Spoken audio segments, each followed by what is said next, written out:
It's Wednesday morning. நேற்றுக்கு நைட்டே யோசிச்சு வச்சுட்டேன் என்ன சமைக்கலான்னு சொல்லிட்டு. இன்றைக்கி செட்டிநாடு சாம்பார் வந்து ரெடி பண்ணலான்னு சொல்லி ரெடி பண்ணிட்டு இருந்தேன். எங்கள் வீட்டில் சாம்பார்னாலே ரொம்ப பயப்படுவாங்க, டெய்லி சாம்பார் அப்படின்னு சொல்லிட்டு.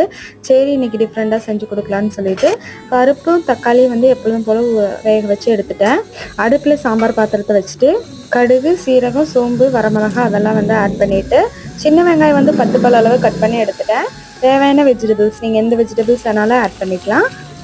2 ஸ்பூன் அளவுக்கு சாம்பார் தூள் எடுத்துக்கிட்டேன். இது வந்து நாங்கள் வீட்டிலே ப்ரிப்பேர் பண்ணது. ஃபஸ்ட்டு வச்ச பருப்பை ஆட் பண்ணிவிட்டு கொஞ்சமாக உப்பு ஆட் பண்ணி வேக வச்சு எடுத்துக்கலாம். மார்னிங் வந்து வெண்பொங்கல் வந்து ரெடி பண்ணியிருந்தேன். வெண்பொங்கல் ரெசிபி வேணும்னா எங்களோட வீடியோவில் பாருங்கள், நான் ஆல்ரெடி அப்லோட் பண்ணியிருக்கேன்.